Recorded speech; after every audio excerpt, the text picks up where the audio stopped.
Bakit ganito ang buhay? Patong-patong ang suliranin. Bakit kahit anong aking gawin, di ko mahagilap ang solusyon? Bakit napakadilim ng mundo para sa akin? Kailan sisikat ang araw upang lumiwanag ang daang aking tinatahak? Upang lumiwanag ang aking mundo? Bakit napakailap sa akin ng magandang kapalaran? Napipili ba ang dapat mabuhay ng matiwasay? Ang dapat lumigaya? Tao rin ako. Ngunit bakit ako naisasantabi? Bakit?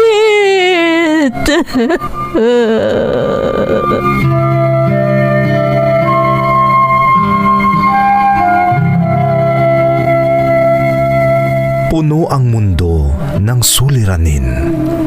Ang solusyon, umaapaw din. Sa bawat pagpatak ng luha, katumbas nito ay ligaya. Sa tuwing sasapit ang gabi, darating ang bagong umaga.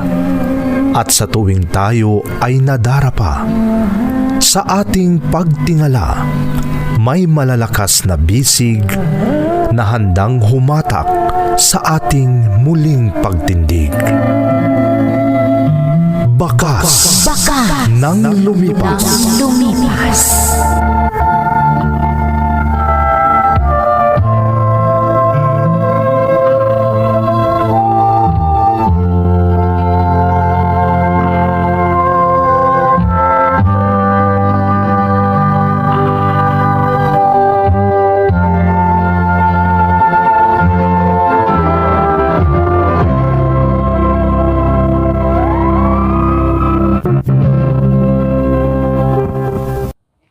Don't forget to like and share and subscribe to this YouTube channel and hit the bell button.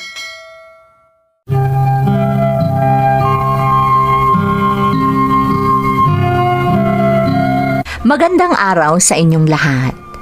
Ang kwentong bibigyan natin ng buhay ngayon ay hango sa karanasang ipinadala ni Rico na nasa Saudi Arabia.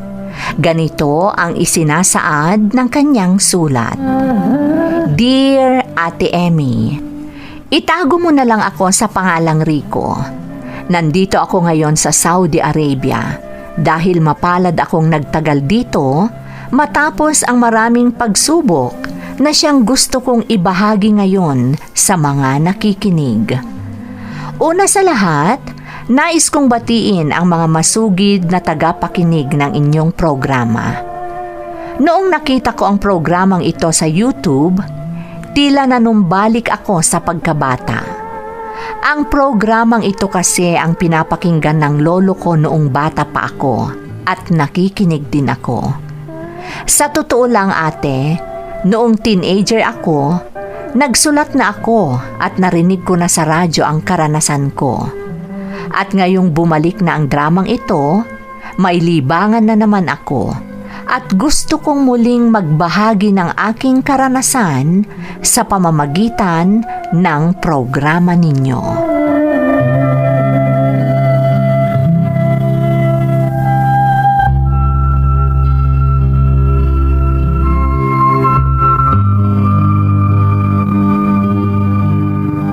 Kung pinagbuti mo ang pag-aaral mo noong nasa abroad pa ako, nakatapos ka na sana ngayon, Rico. Ano ba naman kayo? Uungkatin nyo na naman yan. Kung hindi sana kayo naghiwalay ni Itay, hindi sana ganito ang buhay natin. Anak, alam mo naman kung bakit kami naghiwalay ng tatay mo. Nay? Nagpamilya ng iba nung nasa abroad ako at pinili niya ang pangalawang pamilya niya. Isa pa, maraming anak ang tatay mo sa pangalawang babae niya. Kaya hindi na ako kumibo dahil nakakaawa ang mga kapatid mo sa tatay mo. Eh di hindi ka na rin sana nakipag-asawa ulit. Lumaki sana ako sa puder mo at hindi sa puder ni na lolo. Rico anak, kahit lumuha pa ako ng dugo dahil sa paninisi mo sa akin, hindi na maibabalik ang lahat. Nangyari na. Isa pa, hindi naman kita pinabayaan, anak. Ako naman ang nagbigay ng mga pangangailangan mo, hindi ba? Kaya parang awa mo na. Huwag mo na akong sisihin. Oh, eto, pera mo anak. Kunin mo na at mayroon pa akong aasikasuhin. Salamat, Nay. Sige, maiwan na kita dito. Sige po.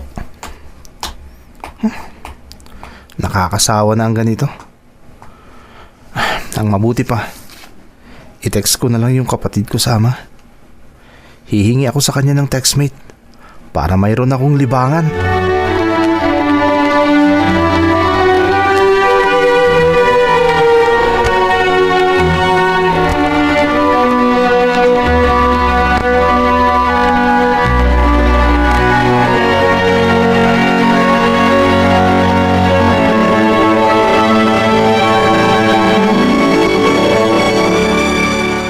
Buti naman at hindi ka busy ngayon, Len.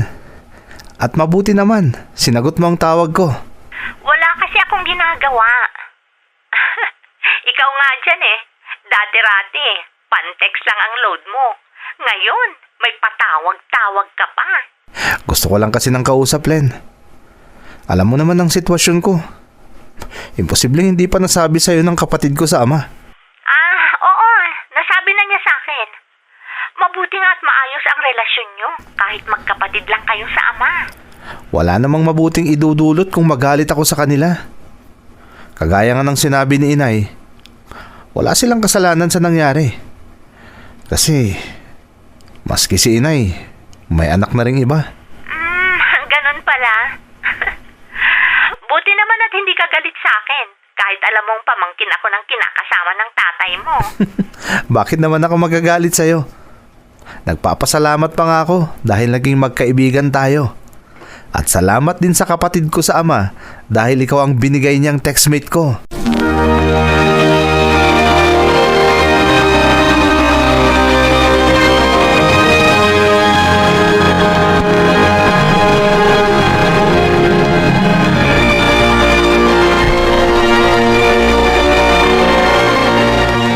Ano bang gagawin mo sa martilyo, Rico?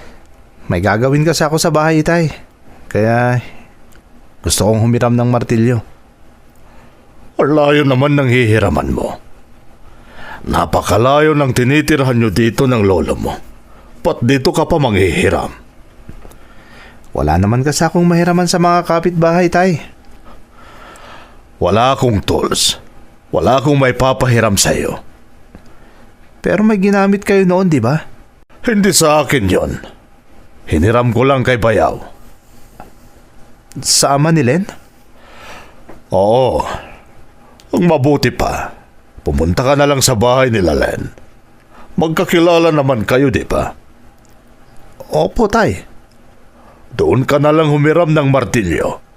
Wala akong may pahihiram sa'yo.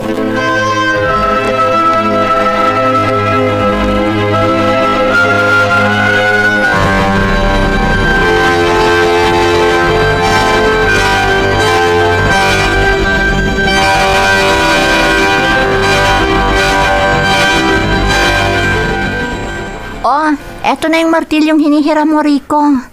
Salamat, Len. Napakatamis naman ng ngiti ni Len. Oh, bakit mo ako tinitingnan ng ganyan, Rico? Ha? Wala, Len. Pasensya ka na, ha? Dito pa ako nang hiram ng martilyo. Walang anuman. Oh, baka gusto mo munang magmerienda. Ay, nako. Nakakahiya naman sa mga magulang mo. Wala akong kasama ngayon dito sa bahay. Ha? Mag-isa lang ako. Ganun ba? Oo, Rico. May pinuntahan ng mga kasambahay ko. Baka bukas pa sila makabalik.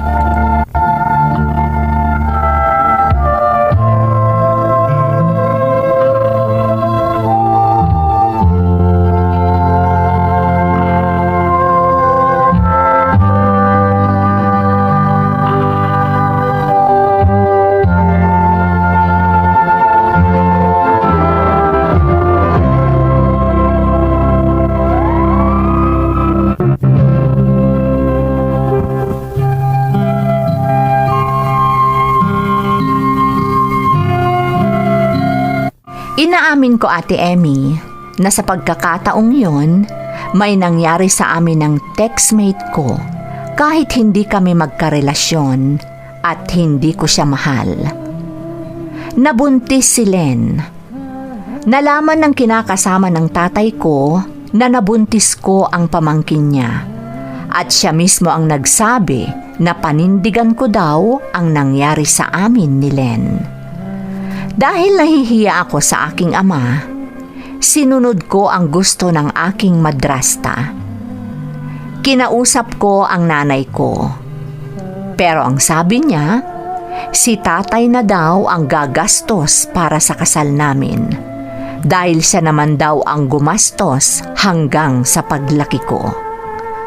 At para lang makasal kami ni Len, nangutang kami, Ate Emmy.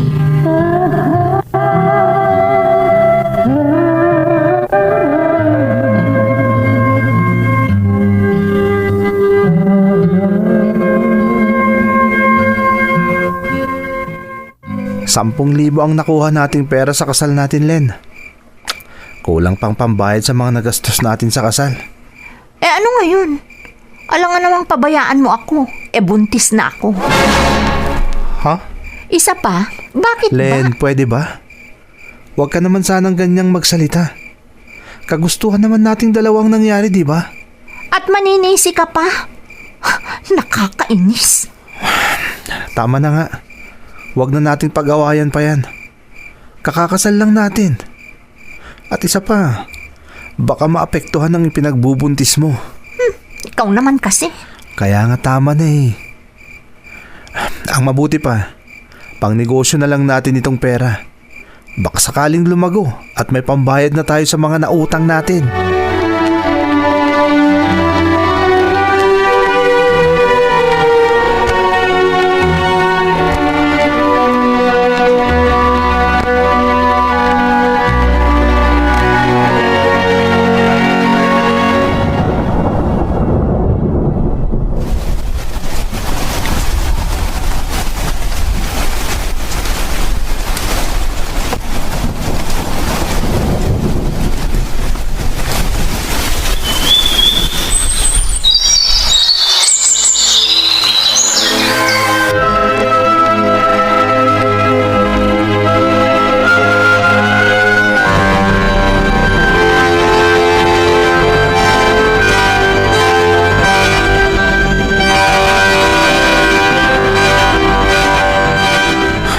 Ano pa naman? Wala pa rin nangyayari. Lalo pa tayong nabaon sa utang. Paano naman? Lahat ng 5, 6 at lending, inutangan mo na. Len, ginawa ko yun para magtuloy ang operasyon ng itinayo nating negosyo. Ang hirap nga, lalo tayong nabaon sa utang. Halos wala na tayong maisaing. Ang hirap ng buhay. Nakakainis. Len, mag-abroad ka kaya? Kahit mag-DH ka na lang. Mas makakamenos tayo kung ikaw ang mangingibang bansa. Mas malaki kasi ang gastos pag ako. Bakit ako ang uutusan mong mangibang bansa? Ikaw ang lalaki. Dapat ikaw ang bumuhay sa amin ng anak mo. Mas malaki nga ang gastos kapag ako ang pupunta. Ay hindi. Ikaw ang lalaki. Ikaw ang dapat bumuhay sa aming mag-ina. Ano ka ba naman, Len? Parang wala kang pangarap sa buhay. Magtulungan naman tayong dalawa. Hoy! Huwag kang magsalita ng ganyan, Rico. Kung ganyan ang gusto mo, di dapat nag-asawa ka ng babae na may pangarap sa buhay. Oh. Ano ba naman yung pananalita mo? O sige na nga. Huwag na nating pag-usapan ang tungkol sa utang. Mag-impake ka na lang ng mga gamit natin. Ha? Bakit? Huwag ka nang magtanong. Sumunod ka na lang sa utos ko.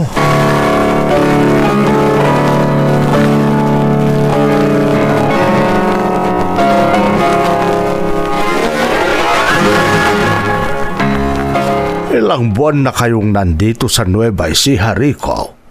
Pero hindi ka pa rin natutong magdulang. Uncle? Paano kayo mabubuhay kung ganyan? Pagtiyagaan nyo na lang muna ako, Uncle. Wala na kasi kaming ibang mapupuntahan. talagang wala na kayong ibang mapupuntahan. Imposibleng makabalik pa kayo sa dating lugar nyo. E tinakbuhan nyo ang lahat ng utang nyo doon. Uncle? Ang akala mo siguro hindi ko alam. Nakakausap ko ang tatay mo. Ang sabi niya sa akin, ang inay mo ang pilit na sinisingil ng mga pinagkautangan nyo. Buti na lang at kahit papano, unti-unti na niyang nababayaran ng mga tinakbuhan niyong utang. Pagtiyagaan mong pag-aralan ang pagdudulang ng ginto. Nang sa gayon, umayos naman ang buhay niyong mag-asawa. Opo, Uncle. Pag-aaralan ko. Basta pagtiyagaan niyo po akong turuan.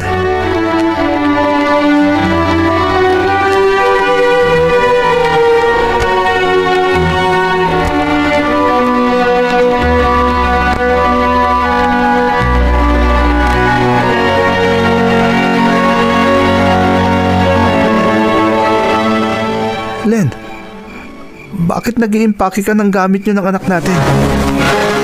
Walang mangyayari sa atin sa lugar na ito, Rico. Walang pinagbago ang buhay natin. Kung hindi dahil sa tiyuhin mo, baka namatay na tayo sa gutom. Len, ginagawa ko naman ang lahat. Nagtatrabaho ako. Sinusubukan ko namang pag-aralan kung ano ang hanap buhay nila dito. Pero hindi ka naman natututo. Nahahalata ko ang parang naiinis sa'yo ang tiyuhin mo dahil parang ang hirap mong matuto. Anong gusto mong mangyari? Alam mo namang suportado ako ni nanay hanggang paglaki ko nung nasa abroad pa siya. Kaya nga bukas na bukas din, uuwi na kami sa nanay ko. Ha? Para hindi na kami pabigat sa'yo dito. Ano? Pwede mo naman kaming pasyalan doon dahil alam mo naman kung saan ang lugar namin. Basta pabayaan mo na kaming makauwi sa nanay ko.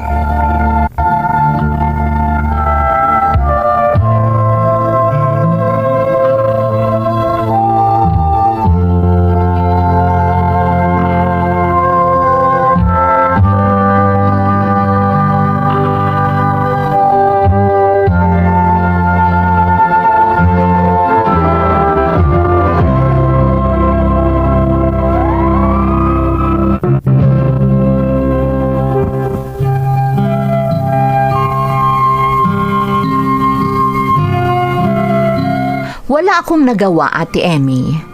Hindi ko napigilan si Len na umuwi sa kanila. Minsan 1 beses na lang sa 1 buwan ko nabibisita ang mag-ina ko. Depende din yan kung may pera ako. Gusto ko sanang mangibang bansa noon, pero wala naman akong malapitan para tulungan ako kahit para sa passport ko lang. Kaya para mabayaran ko ang mga gastusin at ang pang-passport ko, nag-alaga ako ng baboy. At nung naibenta ko, ginamit ko ito sa pagproseso ng mga papeles ko. Sa awa ng Diyos, natanggap ako dito sa Saudi bilang isang waiter. Pero wala pa akong 1 taon dito, nabalitaan ko na may ibang boyfriend na si Len. Nasaktan ako sa nalaman ko. Pero linakasan ko ang loob ko, lalo na't wala akong ebidensya. Hanggang sa natapos ko ang kontrata ko at nagbakasyon.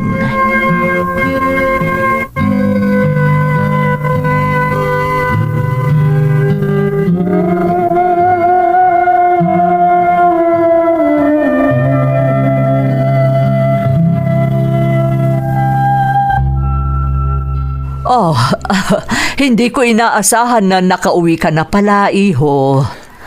Opo, Mama. Napakabilis talaga ng panahon. Tingnan mo, tapos na pala ang kontrata mo. Opo. Tulog ang anak mo, napagod maglaro. Gusto mo bang gisingin ko? Huwag na po, Mama. Pabayaan niyong makatulog para makapagpahinga. Sandali lang. Ikukuha kita ng maiinom. Mama, nasan po si Len? Ha? Si Len po. Nasan siya? Wala naman siya dito sa bahay niyo. Rico, Talagang wala dito si Len. Ako na lang ang nag-aalaga sa anak nyo. Bakit po? Nasaan si Len? Nagtratrabaho siya sa bayan. Kaya doon na rin siya umuupa. Ano? Oo, Rico. Malapit lang kasi doon ang trabaho niya. Kaya wala siya dito sa bahay.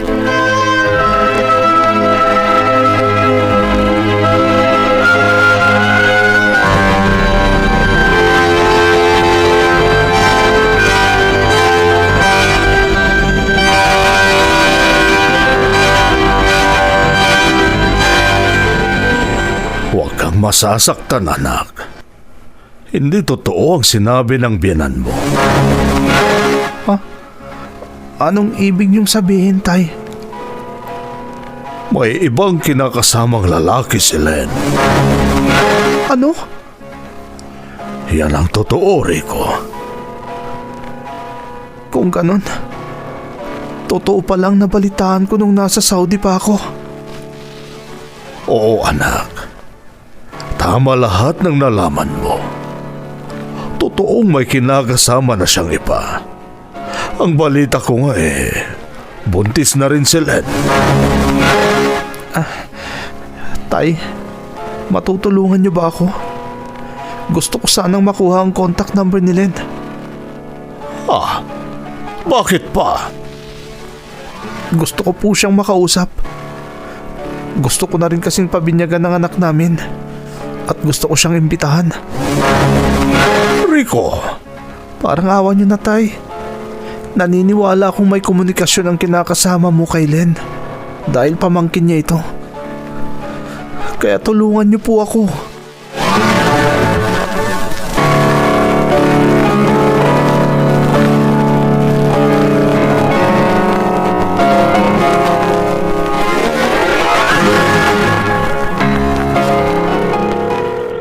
Nagre-ring ang cellphone number na binigay ni Tay. Sana sagutin ito ni Len. Dahil gusto ko talaga siyang makausap. Hello? Len, si Rico ito. Rico? Parang awa mo na. Huwag mong putulin ang usapan natin. Hindi ka na rin lang makapagkakaila dahil alam ko na ang lahat. Pabibinyagan ko na ang anak natin na iniwan mo sa nanay mo. Dahil ikaw ang ina. Sana makadalo ka. Rico, pabinyagan mo na lang. Maski wala ako. Anong klase kang ina kung hindi ka dadalo sa binyag ng anak natin? Rico? Para sa anak natin, Len. Magpakita ka sa simbahan. Para sa anak natin.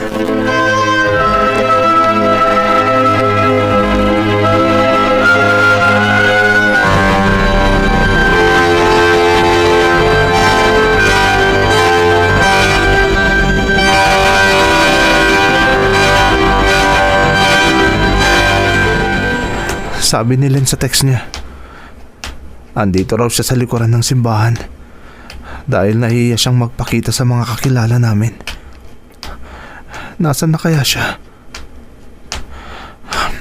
Inaamin ko, namimiss ko rin si Len. Natutunan ko na siyang mahalin, lalo na nung nagkaroon na kami ng anak. Nasaan na kaya siya? Rico? Nasa likuran ko. Len,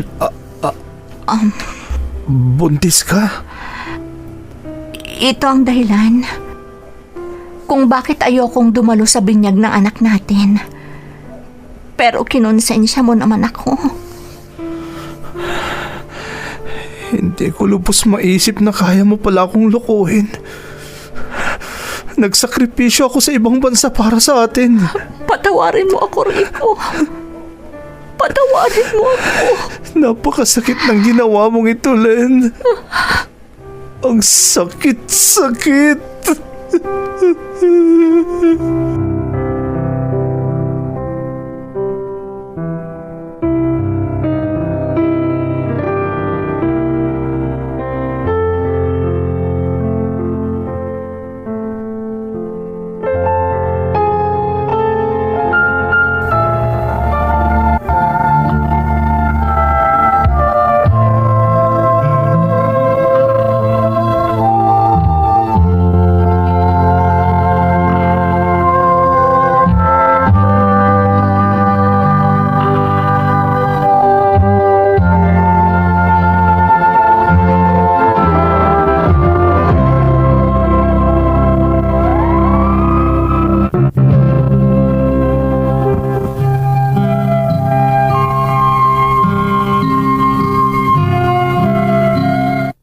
Nakaramdam ako ng kakaibang sakit, Ate Emmy. Pero wala akong magawa. Year 2015 nang bumalik ako dito sa Saudi. Minsan, tinawagan ko si Len at sinabi ko sa kanya na kung gusto niyang suportahan ko ang aming anak, kailangan niyang dalhin ito sa aking ina. Nung una, atubili si Len. Pero nung nagkaproblema sila ng lalaking sinamahan niya dahil may mga anak sila, pumayag siya at dinala ang anak namin sa nanay ko. Ngayon, dalaga na ang anak namin dahil 12 taong gulang na siya, at kahit nahihirapan ako dito sa ibang bansa, ipinagmamalaki kong sabihin na natutustusan ko ang lahat ng pangangailangan ng aking anak na kasama na ngayon ng aking ina. Akala ko hindi na ako magtitiwala sa ibang babae. Pero may nakilala akong kapwa OFW online at nagkaroon kami ng relasyon. Sa totoo lang, 2 taon na kaming magkarelasyon, at kahit nasa ibang bansa siya, ramdam ko ang pagiging totoo niya sa akin at ganun din ako sa kanya. Ngayon, pareho kaming nananalangin na matapos na sana ang pandemya para muli na kaming magkasama-sama. Ito ang aking kwento. Lubos na gumagalang, Rico. Rico, una sa lahat, salamat sa pagbahagi ng iyong kwento. Ang buhay mo ay puno ng pagsubok. Pero masaya ako para sa iyo. Dahil sa kabila ng lahat ng pinagdaanan mo, natuto kang magtiyaga. Higit sa lahat, natuto kang tumayo sa sarili mong mga paa at hindi na umasa sa kahit sino. Sana maging masaya ang buhay mo kasama ng iyong anak sa bagong pag-ibig na dumating sa iyo. Muli, maraming salamat sa iyong pagbabahagi ng iyong karanasan dito sa ating programa. Bakas ng Lumipas. Di bubura sa isipan.